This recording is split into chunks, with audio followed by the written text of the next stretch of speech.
Assalamu alaikum wa rahmatullahi wa barakatuh. Welcome to this comprehensive look at Islam in Australia. In this video, we're going to take a fair dinkum journey through the story of Muslims down under. We'll start way back with the first Muslim arrivals and work our way up to the present day, covering everything from demographics to daily life. And yeah, we'll tackle some of the harder topics too. We've broken this down into 5 main parts.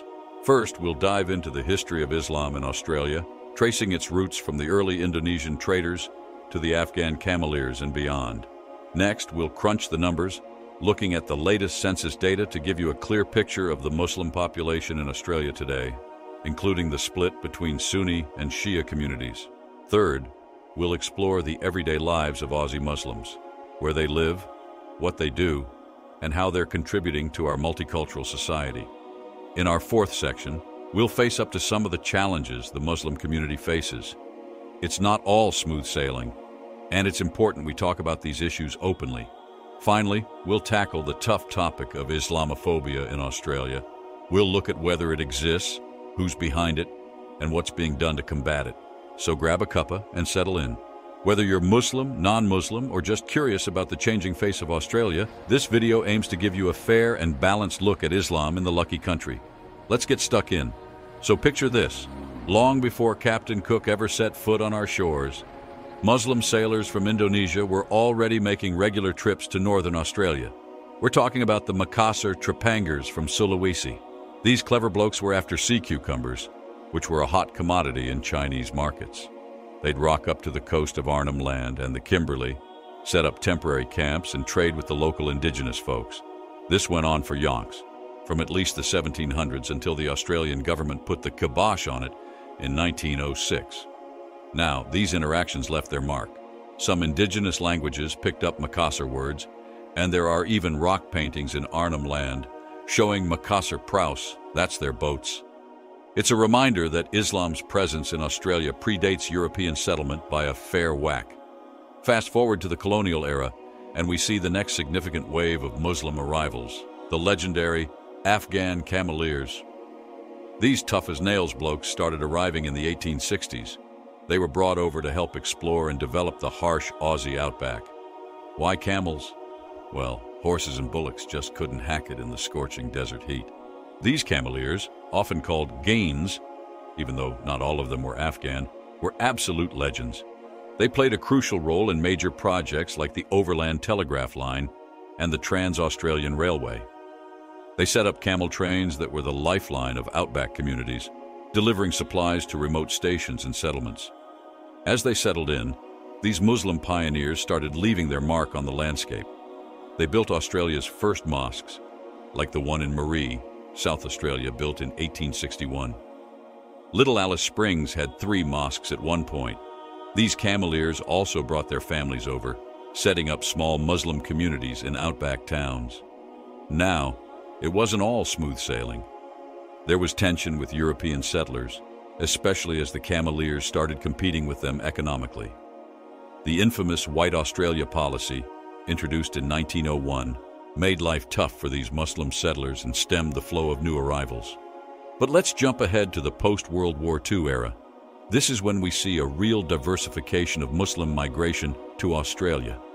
In the 1950s and 60s, we had Turkish migrants coming over as part of bilateral agreements. The Lebanese Civil War in the 1970s led to a significant influx of Lebanese Muslims. The real game changer, though, was the gradual dismantling of the White Australia policy in the 60s and 70s. This opened the doors to migrants from all over the Muslim world. We're talking Bosnians fleeing the Balkans conflict, Iranians after the 1979 revolution, Afghans escaping the Soviet invasion and later Taliban rule, Somalis, Sudanese. The list goes on. Each of these waves brought their own unique cultural flavors, building on the foundation laid by those early Indonesian traders and Afghan cameleers. They set up community organizations, built new mosques, and gradually became part of the fabric of modern multicultural Australia. From those early interactions on the northern coast to the bustling, diverse Muslim communities we see in our cities today, it just goes to show that Islam in Australia isn't some new phenomenon. It's been part of our story for yonks, helping to shape the nation we know and love. Righto, let's dive into the nitty-gritty of the Muslim population in Australia, crunching those numbers from the latest surveys and census data. It's a bit of a how long is a piece of string situation, but I'll give you the most up-to-date info we've got. According to the 2021 Australian census, and that's our most recent comprehensive data, there were about 813,392 people who identified as Muslim in Australia. Now, that might not sound like a massive number at first glance, but it actually represents about 3.2% of the total Aussie population. To put that in perspective, it's a decent jump from the 2016 census, where Muslims made up 2.6% of the population.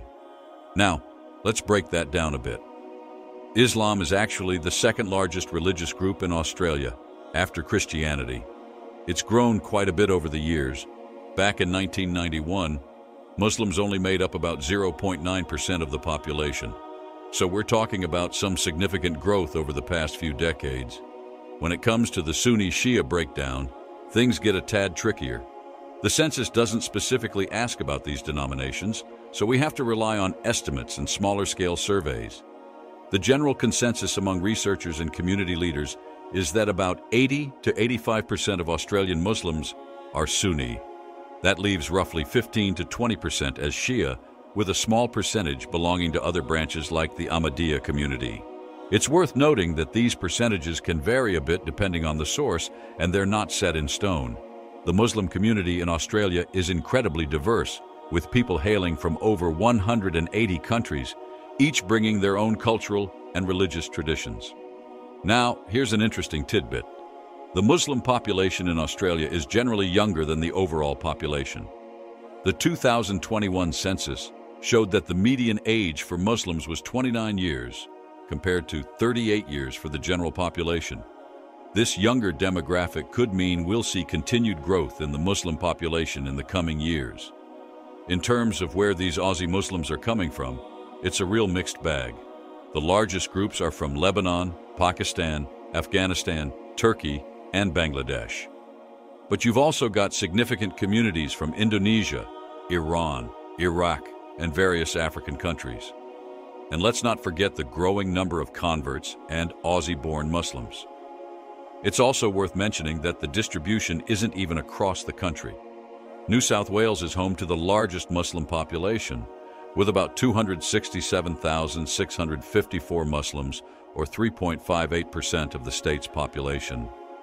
Victoria comes in second with about 3.32% of its population identifying as Muslim. When it comes to cities, Sydney takes the cake with the largest Muslim population, followed by Melbourne. In some suburbs of these cities, the percentage of Muslims is much higher than the national average. For example, in Lakemba, a suburb of Sydney, about 59% of the population identified as Muslim in the 2021 census. All right, let's yarn about the day-to-day life of Muslims in Australia and where they tend to call home. It's a diverse picture, as you'd expect in our multicultural society, but I'll paint you a broad stroke of what life looks like for many Aussie Muslims. First up, let's talk about where they're settling.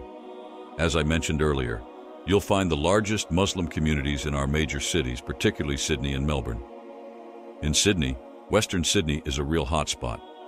Suburbs like Lakemba, Auburn, Bankstown, and Greenacre have significant Muslim populations. You'll find Halal butchers, Islamic bookshops, and mosques dotting these areas. The Lakemba Mosque, one of the largest in Australia, is a real focal point for the community. In Melbourne, it's the northern suburbs that are home to many Muslims. Areas like Broadmeadows, Coburg, and Preston have strong Muslim communities. But don't think it's just these two cities. You'll find Muslim communities in Brisbane, particularly in suburbs like Currabee and Woodridge. Perth has its share too, with areas like Thornley and Mirrabooka. Even smaller cities like Adelaide and Hobart have growing Muslim populations. Now, when it comes to daily life, Aussie Muslims are as diverse in their lifestyles as any other group. Many are your typical suburban families. The kids go to school, the parents head off to work, and on weekends, they might have a barbie or head to the footy. For those who are more observant, The day might start with Fajr prayers at dawn. Many will try to fit in their 5 daily prayers around work and other commitments. Some workplaces and universities now provide prayer rooms to accommodate this. Friday is a significant day for many Muslims. The Friday congregational prayer, or Jumu'ah, is an important weekly event. You'll see many Muslims heading to their local mosque around lunchtime on Fridays. It's not just about prayer, it's a chance for the community to come together. In terms of work, you'll find Muslims in all sorts of professions. There are Muslim doctors, lawyers, teachers, tradies, small business owners, you name it. Some industries, like halal food production and Islamic finance, have seen growth due to demand from the Muslim community. Education is highly valued in many Muslim families. Islamic schools have become increasingly popular, offering a blend of standard curriculum and Islamic studies. But plenty of Muslim kids attend public or other private schools too. During Ramadan, the holy month of fasting, life takes on a different rhythm. Many Muslims will fast from dawn to sunset. Iftar, the breaking of the fast, becomes a social event, with families and communities coming together to share meals. Many mosques host big iftar dinners, often inviting non-Muslims to join in as a way of building community connections. Sports are big in Australia, and many Muslims are keen participants. From local cricket teams to AFL clubs, you'll find Muslim Aussies getting involved. Some have even made it to the big leagues. Think Usman Khawaja in cricket or Bachar Hooli in AFL. Community organizations play a big role in many Muslims' lives. There are Islamic charities, youth groups, women's organizations, and more. These groups often organize events, run educational programs, and provide support services. Of course, it's not all smooth sailing. Some Muslims face challenges like discrimination or feeling caught between cultures, but many are finding ways to blend their Islamic faith with Aussie culture, creating a unique Aussie Muslim identity. Right? Let's tackle the tough stuff, the challenges and problems faced by the Muslim population in Australia. It's not all sunshine and rainbows, and it's important we have a frank discussion about these issues. First up, discrimination is a big one. Many Muslims report experiencing prejudice in various aspects of their lives. In the job market, it can be a real struggle. Studies have shown that job applicants with Muslim-sounding names are less likely to get callbacks for interviews. Some Muslims, especially women wearing hijabs, have reported difficulties in customer-facing roles or in climbing the corporate ladder. Speaking of hijabs, visible religious symbols can be a flashpoint. While Australia doesn't have nationwide bans on religious clothing like some countries do, there have been debates and incidents. Some Muslim women have reported feeling unsafe or being harassed when wearing hijabs or niqabs in public. There have been cases of women having their headscarves pulled off in public. Pretty confronting stuff. In education, Muslim students sometimes face challenges too. Bullying can be an issue, with kids copping flack for their faith or cultural background. Some schools have struggled to accommodate religious practices like prayer times or dietary requirements, though many are improving in this regard. The media representation of Muslims is another sore point. Many in the community feel they're often portrayed negatively, with news coverage focusing disproportionately on extremism or terrorism. This can fuel stereotypes and misconceptions about Islam and Muslims in general. Political rhetoric has sometimes added fuel to the fire. Some politicians have used anti-Muslim sentiment for political gain, calling for things like bans on Muslim immigration or restrictions on mosque construction. This kind of talk can make Muslims feel marginalized and unwelcome in their own country. There's also the issue of social cohesion. Some Muslims, particularly newer immigrants, can struggle with feelings of isolation or difficulty integrating into broader Australian society. Language barriers, cultural differences, and a lack of understanding from both sides can contribute to this. Counterterrorism measures have been another point of tension. While everyone wants to be safe, some Muslims feel unfairly targeted by these policies. There have been concerns about racial profiling and overreach in surveillance of Muslim communities. Within the Muslim community itself, there are challenges too. Generational differences can cause friction, with younger Australian-born Muslims sometimes clashing with older, more traditional family members over issues like dating, career choices, or religious observance. The diverse nature of the Muslim community in Australia can also lead to intra-community tensions. With Muslims from so many different cultural backgrounds, there can be disagreements over religious interpretations or cultural practices. Radicalization, while rare, is a serious concern. A small number of young Muslims have been drawn to extremist ideologies, causing immense worry for families and the broader community. It's a complex issue tied to factors like social alienation, identity crisis, and online influences. Access to culturally appropriate services can be another hurdle, whether it's healthcare, aged care, or mental health support. Some Muslims struggle to find services that understand and accommodate their religious and cultural needs. Lastly, there's the ongoing challenge of balancing religious obligations with the demands of modern Australian life. Things like finding halal food options, managing work schedules around prayer times, or navigating social situations involving alcohol can be daily challenges for some. It's a lot to grapple with, no doubt, but it's crucial to remember that these challenges, while significant, don't define the entire Muslim experience in Australia. Many Muslims are successfully navigating these issues, finding ways to be proudly Muslim and proudly Australian. There's also growing awareness of these problems in the broader community, with many non-Muslims actively working alongside their Muslim neighbors to address these challenges and build a more inclusive society. All right, let's dive into the sticky issue of Islamophobia in Australia. It's a tough topic, but one we need to face head-on if we're going to make any progress. Islamophobia, simply put, is prejudice, fear, or hatred directed at Islam or Muslims. In Australia, it's been a growing concern, particularly since the 9/11 attacks and subsequent global events. We've seen it rear its ugly head in various ways, from subtle discrimination to outright violence. One of the most visible manifestations has been through far-right organizations. Groups like Reclaim Australia, the United Patriots Front, and the Australian Defence League have been at the forefront of anti-Islam sentiment.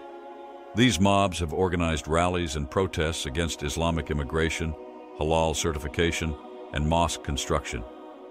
Back in 2015, they held rallies in major cities that drew hundreds of supporters, though it's worth noting they were often outnumbered by counter-protesters.